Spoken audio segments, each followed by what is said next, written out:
ربنا ما خلقت هذا باطلا سبحانك فقنا عذاب النار.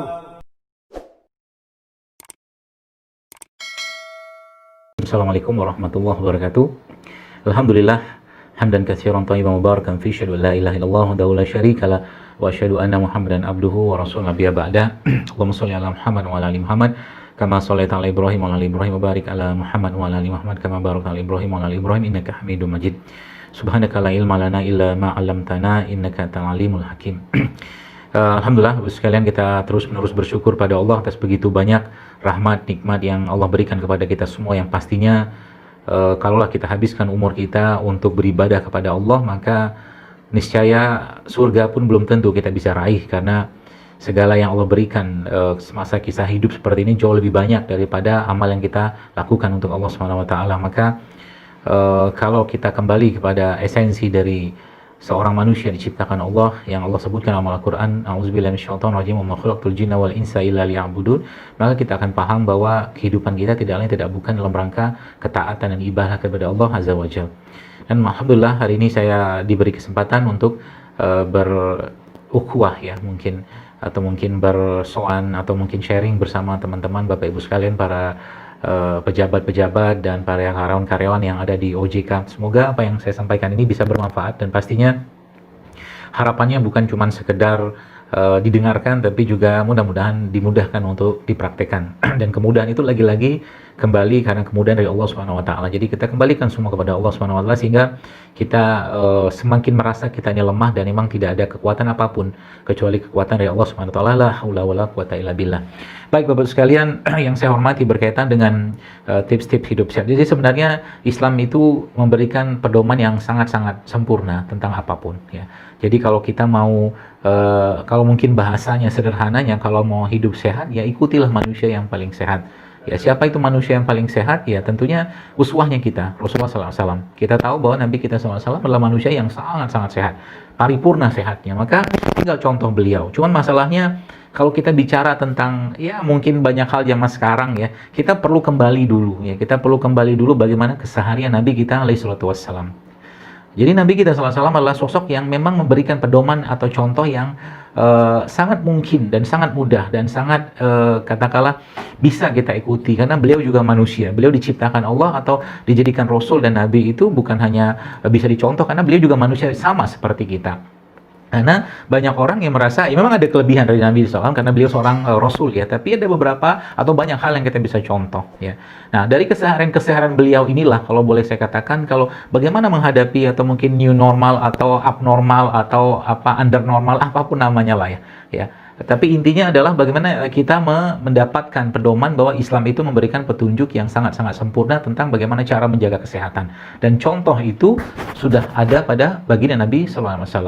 Makannya Nabi sudah jelas ada contohnya, minumnya Nabi ada contohnya, tidurnya Nabi ada contohnya, mandinya Nabi ada contohnya. Mungkin perusahaan yang terbesar yang ada di muka bumi ini yang paling komplit sekalipun tidak akan sekomplit Islam dalam hal memberikan tuntunan kepada umat atau penganutnya ya, atau umat Islam ini. Maka tinggal itu contoh itu saja ya. Contoh mungkin kalau kita bicara bagaimana banyak orang bisa sakit karena kurang tidur ya.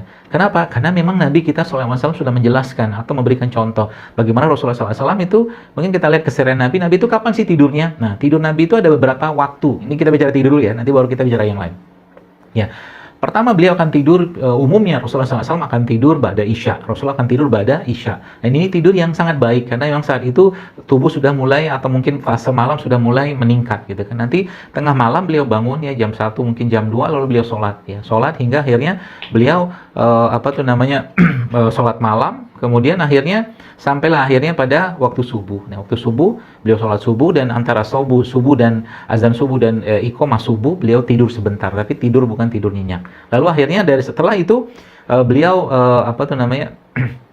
sholat subuh kan selesai, dan beliau menunggu waktu isra atau waktu syuruk untuk beliau sholat ya. Sampai akhirnya duha gitu kan. Nah, dari situ baru beliau pergi ke rumah istri-istri beliau ya, atau mungkin melakukan aktivitas tertentu. Tapi kebanyakan beliau pulang ke rumah istri beliau. Itu salah satu contoh saja. Jadi ba'da subuh itu jangan tidur, itu satu pesannya. Kemudian ba'da maghrib, Aisyah meriwayatkan bahwa Rasulullah tidak suka tidur setelah maghrib, tapi beliau sukanya tidur pada isya. Ya. Kemudian lagi Rasulullah SAW tidak suka tidur setelah asar. Tapi beliau tidurnya mengajarkan kepada kita tidurnya sebelum zuhur atau sesudah zuhur, yang kita kenal qailullah, ya, seperti itu. Tidur siang. Dan tidur siang ini memang ternyata menurut ilmu pengobatan salah satu tidur yang paling luar biasa untuk mengistirahatkan jantung, ya. Ya, jadi kalau kita lihat dari ini satu keseharian saja atau satu hal yang sederhana saja yang sebenarnya subhanallah kalau kita praktekkan di situ, maka masya Allah tabarakallah sudah banyak lagi, sangat banyak hal yang positif kita dapatkan. Karena memang salah satu pemicu kanker, ya, salah satu pemicu kanker adalah kurangnya tidur. Jadi kalau Anda bertanya kepada ahli nutrisi, mungkin orang-orang yang gym, ya, ahli-ahli gym itu, tanyalah mereka. Dan salah satu tidur yang disyaratkan untuk mendapatkan tubuh yang sehat itu memang seperti tidurnya Nabi. Seperti tidurnya Nabi. Maka Allah memberikan pedoman kepada kita dalam Al-Quran. Kata Allah, atau firman Allah, faqul in kuntum tuhibbunallaha fattabi'uni yuhibbukumullah wa yaghfir lakum dzunubakum wallahu ghafurur rahim. Kalau engkau cinta Allah, maka ikutilah aku, kata Rasulullah. Ya, situ kan Nabi membahasakan dirinya Rasulullah seperti itu, ikutilah Muhammad SAW, ya, maka engkau akan diampuni, ya, seperti itu. Jadi banyak sekali hal-hal yang sederhana yang sebenarnya kalau mungkin, kalau boleh saya katakan, ini kalau kita ikutin, ini banyak sekali penghematan. Bahkan di negeri ini kita tahu, ya, beban biaya mungkin pemerintah atau biaya kesehatan, ya, saat ini sudah sangat-sangat meluap gitu kan. Saya nggak tahu angkanya berapa, tapi yang saya lihat atau kita lihat sekarang banyak orang begitu luar biasa, badannya penuh dengan bahan atau penuh dengan keluhan dan penyakit-penyakit yang sebenarnya itu bisa diatasi dengan mengikuti sunnah-sunnah Nabi. Buktinya apa? Mari kita buktikan satu contoh.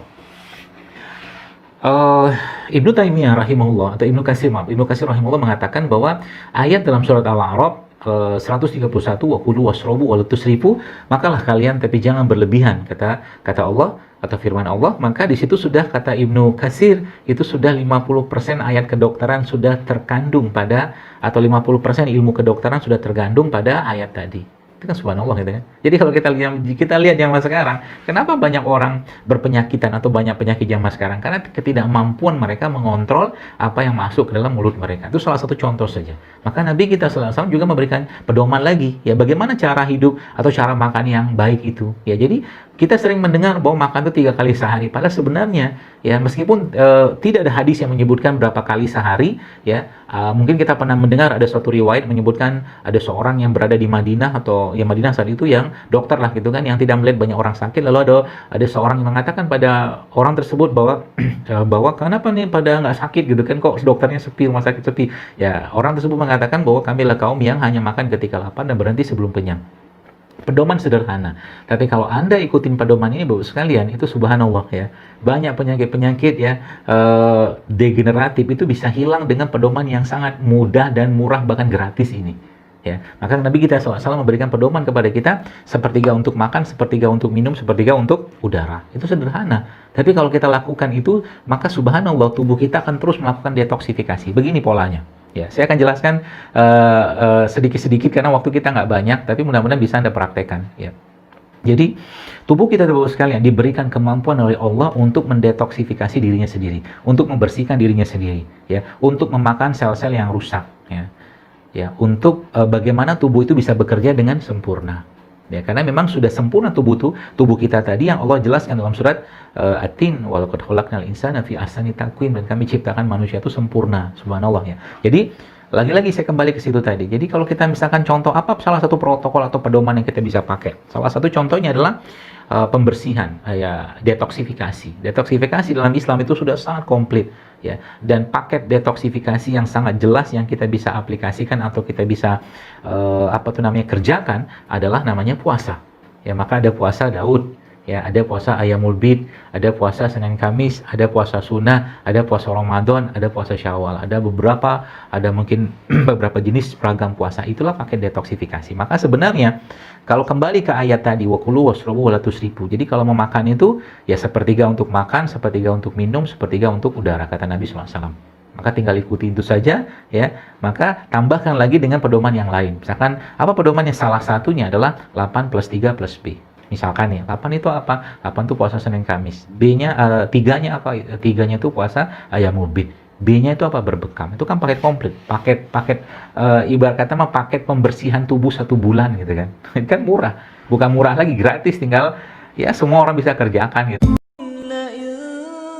شكرتم لأزيدنكم ولئن كفرتم إن عذابي